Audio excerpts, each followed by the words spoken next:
Hello, everyone. Welcome to our live feed tonight. Tonight we're doing the block number 42 called Federal Square. Seems appropriate for almost July. And so the block we're going to be doing is units that are reviewed. We're going to be talking about that again in just a minute. But I wanted to show you a fabric that just came in today because if you're still looking for fabric for your projects for 4th of July or just Americana look, this is a piece that came in today. Doesn't that look like fireworks? You probably can't see it on the screen, but the darker blue is kind of glittery. It's kind of shiny. You can kind of see it. So that just came in today, and I haven't grabbed any to use on my demo blocks, but I'm guessing I'll probably put some in my Americana box of fabrics. So that is something new. So our block today looks like this. This is called Federal Square, and they're all units that we've done before. And of course, with the colors, let's see if I can hold it up. I should have used a little bit darker blue here. In person, you can see that very clearly, but on my screen, the blue here is fairly faint. But notice the way the block is constructed, it's not as easily seen as a 9 patch or a 4 patch because it has 3 equal sections in the center, but then there's another section on the outside. So all of the grid on this is basically a 3-inch finished grid. So this is a 3-inch finished square. This is a 3-inch finished square. And then these two together would be a 3-inch finished square, but it is split apart. So I have a 3 by 1.5-inch segment on this side and a 3 by 1.5-inch segment on this side. And the corners are 1.5-inch segments. So that's something to consider when you're placing your colors. There's lots of different ways of combining your fabrics. So there are some plain solid squares. There's 5 3-inch finished solid squares. So those are cut 3.5, of course. So you have your seam allowance. And the 4 corners are cut 2 inches. So they finish at 1.5.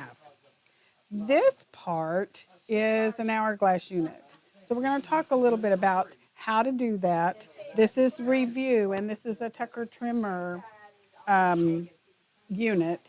And I have done some pre-sewing, but I wanted to just kind of real quickly put up the chart for Tucker trimmer, just for review. So Tucker trimmer is the tool that makes half squares and combination squares, which is half on one side and a quarter on the other side, and then hourglass units, which is a quarter square unit. And so we're starting with squares that are 1.5 inches bigger than your finished size. So since I need 3-inch finished units, I started with 4.5 inches for my starter squares. So this is my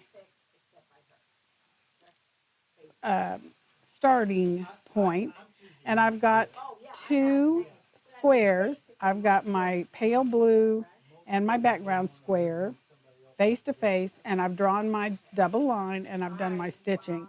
So now what I'm going to do is grab a cutting tool, and I'm going to cut between my 2 lines of stitching. And we're going to go right along here.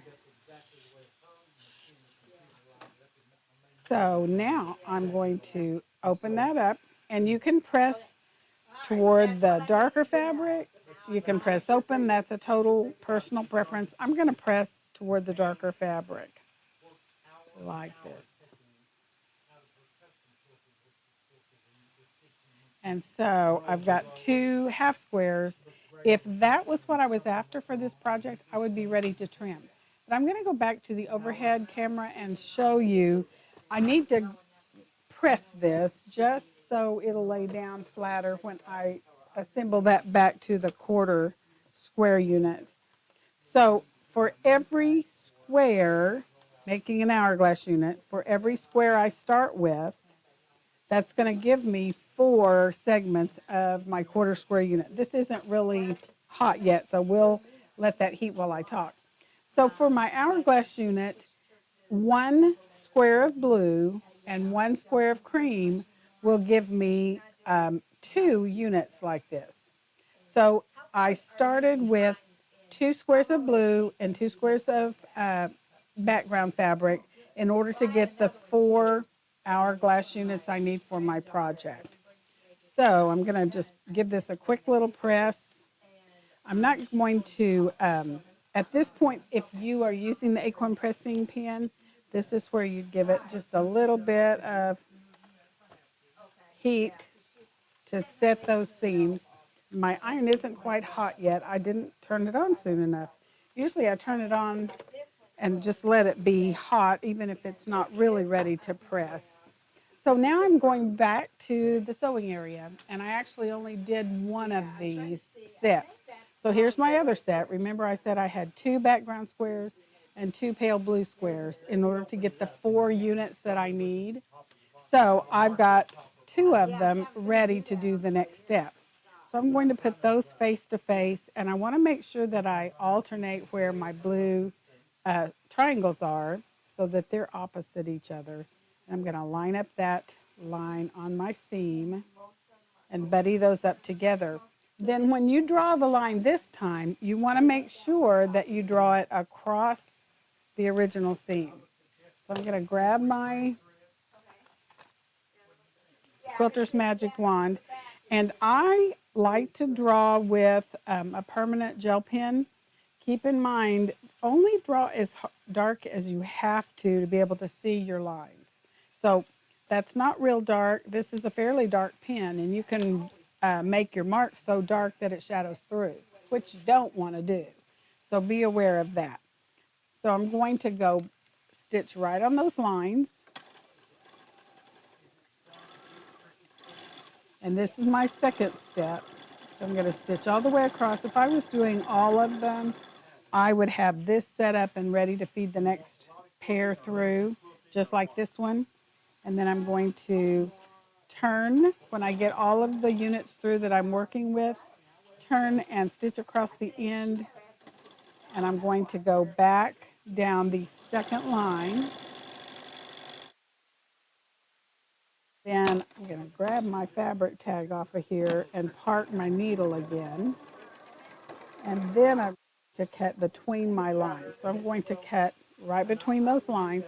Again, grab something big enough to protect your fingers. You don't have enough room with the Quilter's Magic Wand to use that to cut against. So don't do that. That's not very safe. It's a good way to ruin the day. So I got, looks like I need a new blade. And I'm going to twizzle the center. That means I'm going to take out these 2 or 3 stitches and these 2 or 3 stitches, and usually I can just gently twist and they'll come apart, and it looks like a tiny little 4 patch on the back. That way it's going to lay down flatter. So when I go to the ironing board here in a second, this seam is going to fold this way, this seam is going to go this way, and they actually follow each other all the way around the center of that unit. But I do press from the front, and I'm going to flip it over, and generally I do this at the ironing board. I just give it a little finger press before I put the iron on it. That gives me a little extra insurance that I'm not ending up with any little tucks in my seams as I'm pressing. So now my iron is hot this time, and this will work better. And I want to make sure that I have those seams pressed the way I want. So I get them ready, give them a little finger press, and then set the iron on it. Let the iron do the work, and then grab your acorn pressing pin if you're using it. And this time I'm going to give it all the way around because that didn't really have enough heat last time to hold everything down. So then we're ready to trim. So let's talk a little bit about what it would look like if you're trimming. So remember I said if you're doing half squares, you would be ready to trim after just cutting apart and pressing. So I just want to show you this. If I was going to trim half squares, I would be ready to trim at this point. The Tucker trimmer is a great tool for trimming that because I would just put the diagonal line on the seam and match up to the size square I need to trim. But remember, I'm actually making a quarter square, an hourglass unit out of this. This is where the Tucker trimmer is particularly helpful because I can make sure that stays right in the center of my square. So the 3.5-inch line is going on one seam. The bold solid line is going on the opposite seam. Then I know that that X belongs right on the center of my block. And I just line up the lines on my seams so that I can trim up and across. And I know that I'm going to put the half circle icon in the top right corner of my unit. If you're left-handed, you would actually just turn this over to the left corner so that you cut up and across. I'm not going to try that. We're going to turn this back. And so again, I'm looking for the 3.5-inch line and the bold solid line where they intersect. That belongs right on the intersection. And then I want to make sure that everything lines up with those seams. And that way you're sizing from the center of that unit where that comes together exactly the way you want it to get the results you want. So that is your hourglass unit, your quarter square, and I would go ahead and do the next process with this one in order to get 4 units. So I'm going to trim again so you can see, find the size line that you want, that's going on one seam, the solid line's going on the other seam, and where it lines up, that's where I know that belongs on the center. I'm going to cut up and across. And then when I do that, that puts the seam directly down into the corner the way I need for it to be. I'm going to line that up and I'm going to crisscross right on the center point. Anytime you have a center point of your unit that you want to make sure you maintain that exact center, that's when the Tucker trimmer is helpful because it has the diagonal lines going both directions in 11 or 12 different sizes if you have the newer updated one, because there's a 1-inch square that actually finishes at a 1/2 inch. Because remember, you're trimming to a 1/2 inch bigger than the finished size you want. So this is a 3-inch finished unit. That means I trim it to 3.5 inches in order to have the seam allowance for the next seam. So let's talk about the flying geese because that's the only other unit on this project. So there's my hourglass unit. I'm going to pull out these 4 flying geese. So this is also review. I've got this ready, and we're going to talk about that in just a minute. I've done the first step. So before I get started on that, I'm going to grab the chart so you can see, and we'll talk about how to know how big you need to cut your pieces. So the wing clipper chart, let's see if I can get this to come up. There's the wing clipper chart. So the wing clipper chart shows the height and the width over on the top right of the chart. So whatever that finished size that you need, in this case, we need a 1.5 by 3-inch finished flying goose. So we add 1.5 inches to the width. So that needs to be a 3-inch finished width. That means my biggest square needs to be 4.5 inches. The height of that is finished at 1.5, and I add 1 inch to that. So that means I need a 2.5-inch square. And that little note right under the wing clipper word explains that and reminds you of that. Now this information is all in the chart that comes with your tool. When you buy that tool, it comes with a information about how to cut, what to cut for your pieces. I'm looking for my chart so I can show you that real quick. I have actually just laminated mine with a sheet laminator. And of course I can't put my fingers on it. It's behind me somewhere. Hang on just a second. There it is.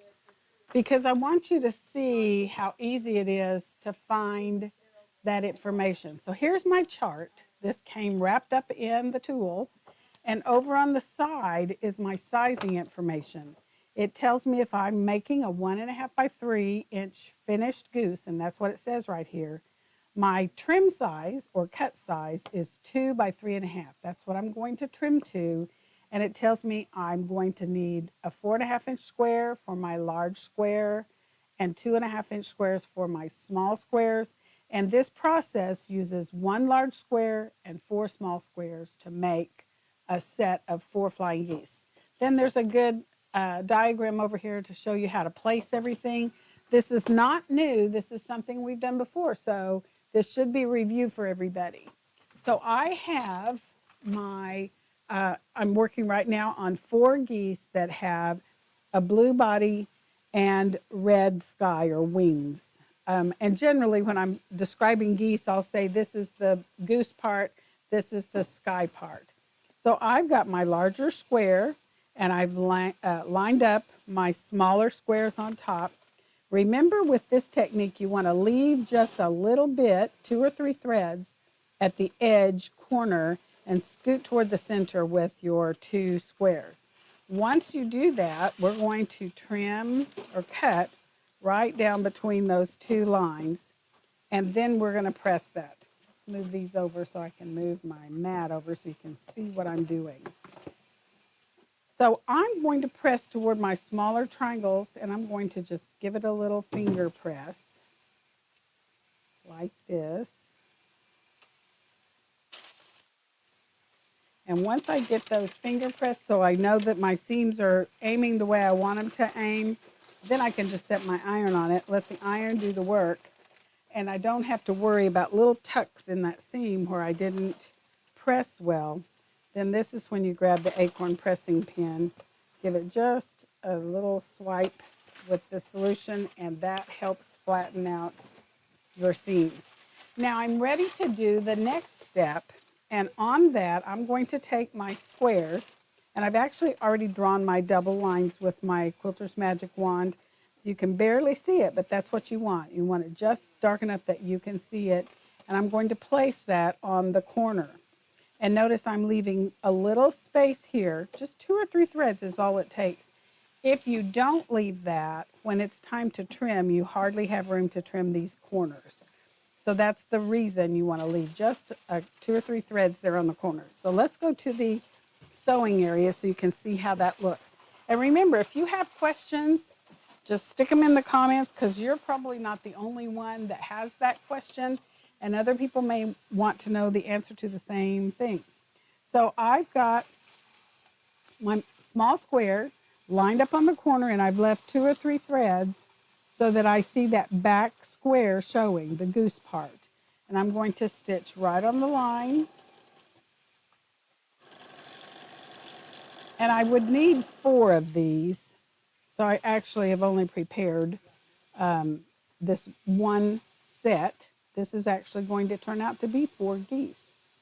So I'm going to go with this second segment and stitch right down this line. When I get to the end of that, I'm just going to stitch across and back down the line.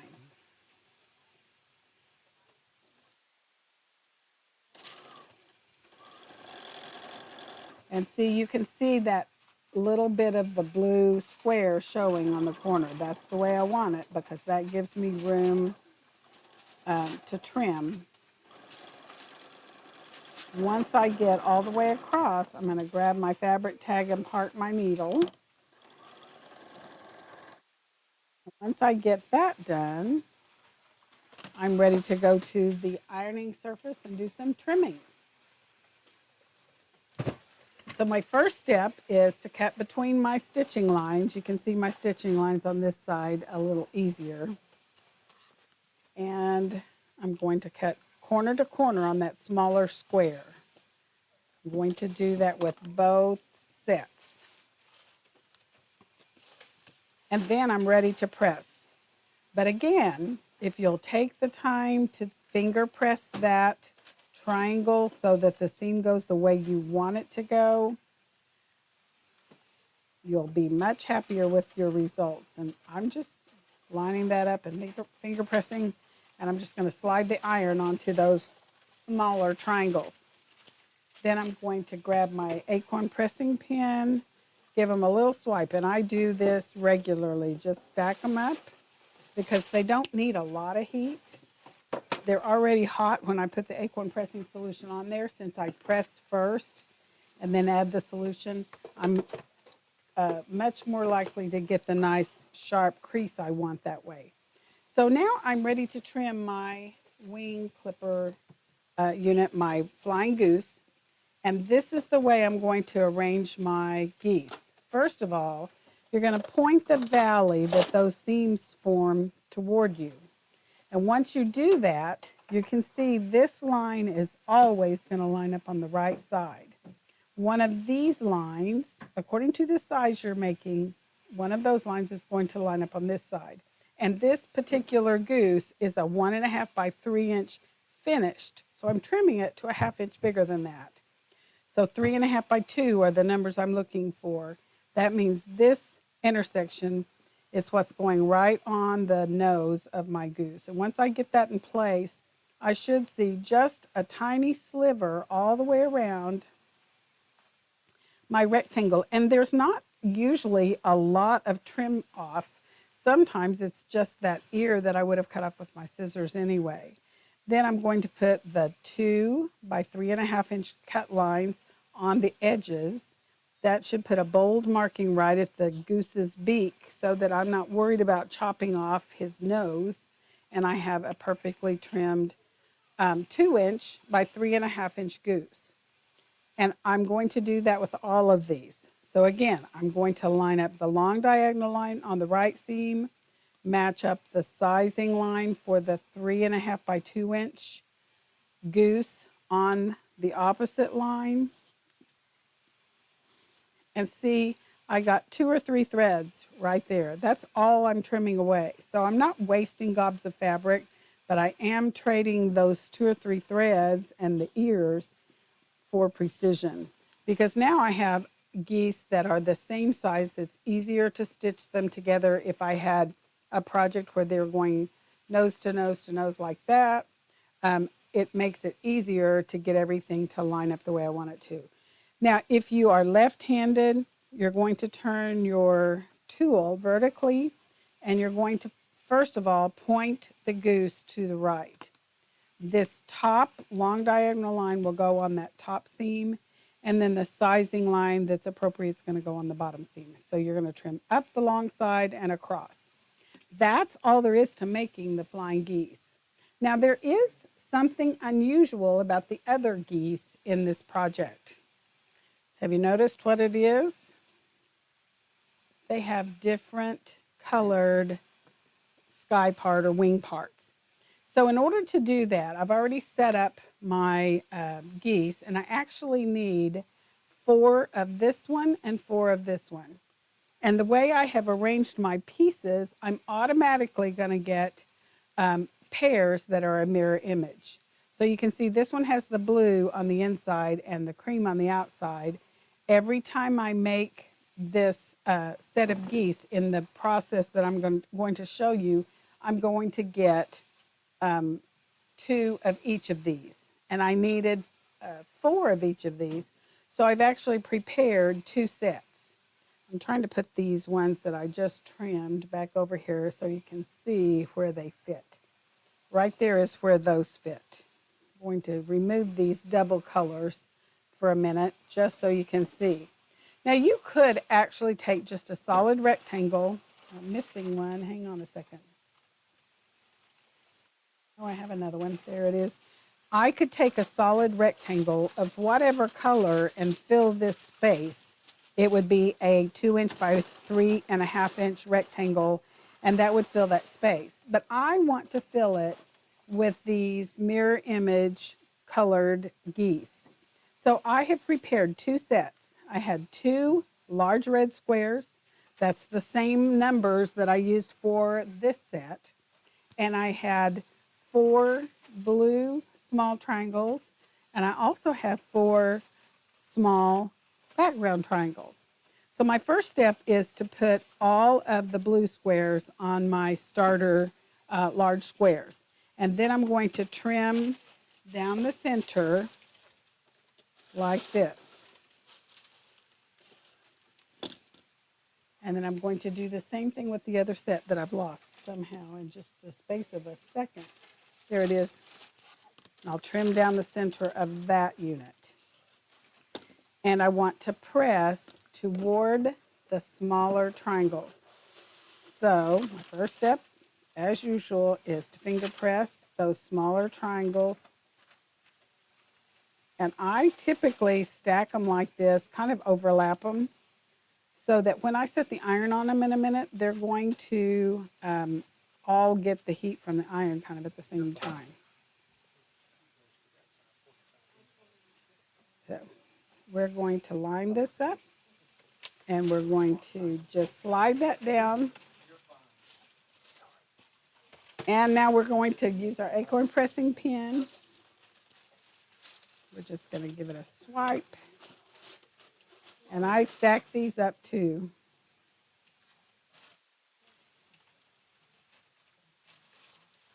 And now let's get the iron on top of that and give it just a little bit of a press. Now these are ready for the next step. So this is what I'm going to do that's different than when I was making these. Remember on this one, both steps, the first step and the second step, used red squares so that I got 2 red triangles. Now I'm going to take this unit and I'm going to put my background squares here, so that I'm going to stitch both lines and I'm going to get one that has the blue on the right side and one that has the blue on the left side. That's all there is to making these double colored geese. So this is what I'm headed for. I'm going to take all of this to the sewing area and show you what that looks like. So that being said, you can make geese that have different colored wings. Sometimes you have to pay attention to what color you put in your squares. There is a way, say I wanted all of my geese to have the blue on the same side. That's called geese of a feather, and that is a technique. There's a technique sheet that explains that process, so that is a possibility for you as well. I see now that for some reason this camera is a little wacko. I don't think that made it better. I think that made it worse. Anyway, you can see what you need to see because right here is what you need to see. So I'm going to take my unit that I just cut and pressed. I'm going to put my background square. And again, this is where you want to leave those 2 or 3 threads here on the edge so that you have wiggle room when it's time to trim. And so I'm going to stitch right on my lines. And this time I actually have 4 of these units that I'm going to do because I've got them all lined up. You have to have 8 of these geese that have the mirror image, the mirror colored, I guess I should say, the color arrangements. I'm going to line that up, and I'm going to have 4 of these to do. And your cutting guide's going to tell you how many small squares, how many large squares, and of course you can use whatever color you want. You could even do all of your geese the same color. When you download the pattern, you can see that there are several color options. You don't have to do it in the option I chose. So when you get to the 4th one, you're just going to turn and stitch across the end, and then we're going to go back the other way. And I'm going to do that with all 4 sets.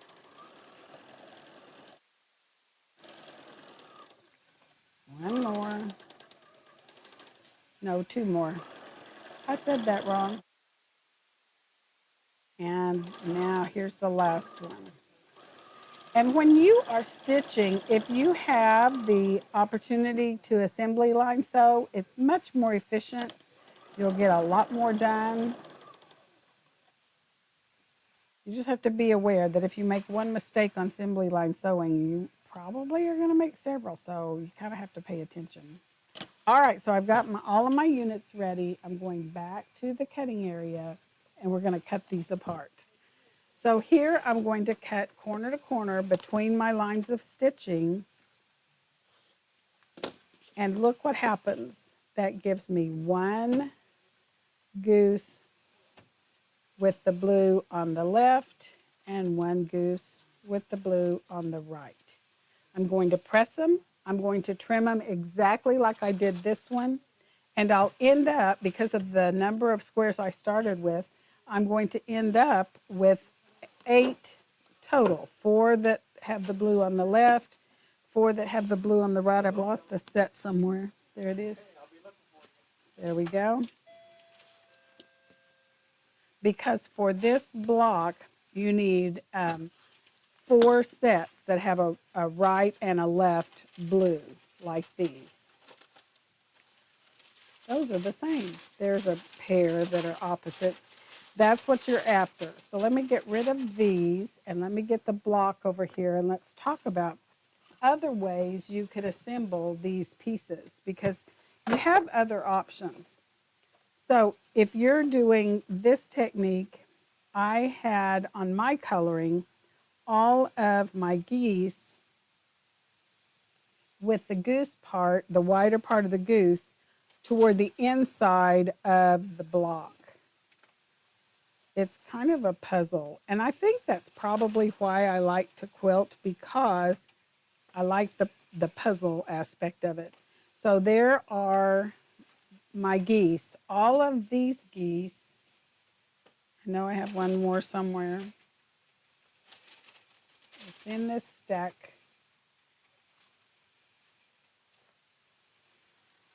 There it is. All of my geese, I have the wider part of the goose touching the inside of that 9 patch that's in the center. But what would happen if I turned them around? You do not have to arrange your blocks the same way mine are arranged. So even that one switch creates a different look to your block.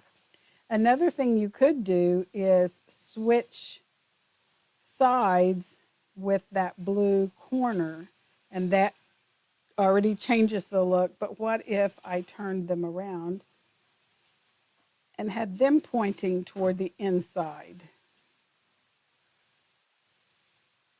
So you can see you have several options for how to assemble this and have more than one layout for your block. You could even change these pieces. You could even leave that piece out. Put your solid blue in this position. Get a solid cream of the same size in this position. So you have lots of options for how you assemble your block.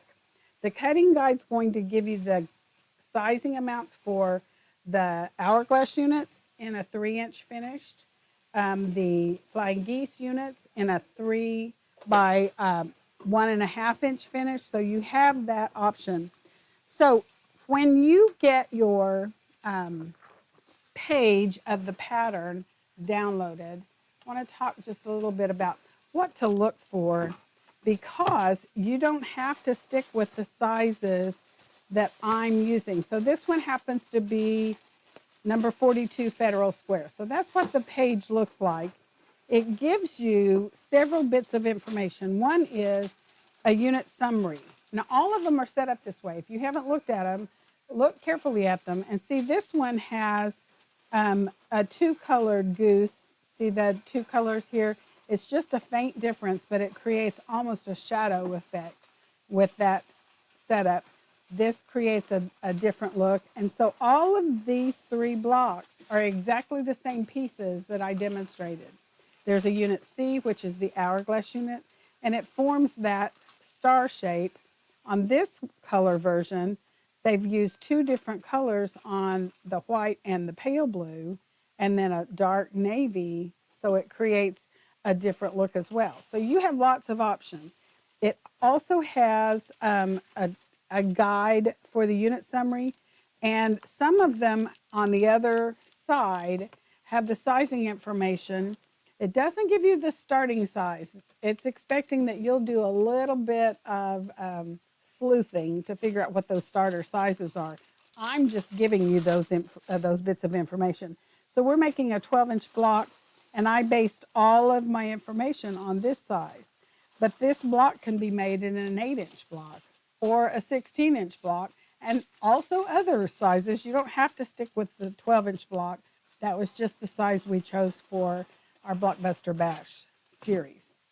So, any questions, Tony? All right. Be sure and come and see us. That being said, come this week, because next week we're going to be closed. For those of you who know about us and our situation, our daughter has been in Estonia for a year, and she comes home next Tuesday. So we're going to spend a little time with her and have a little break. And so we'll be closed all next week from the 4th through the 8th, and then we'll open again on the 11th. The 11th, I think. And that'll be our next live demo as well. And so come and see our new products. And we'll have some new classes before long posted. This fall, we're going to have a visiting teacher, and we'll be having more information about that later. So look for that. We'll be open tomorrow and the rest of this week at our regular time. So come by and see us. Until 2 weeks from today, happy sewing.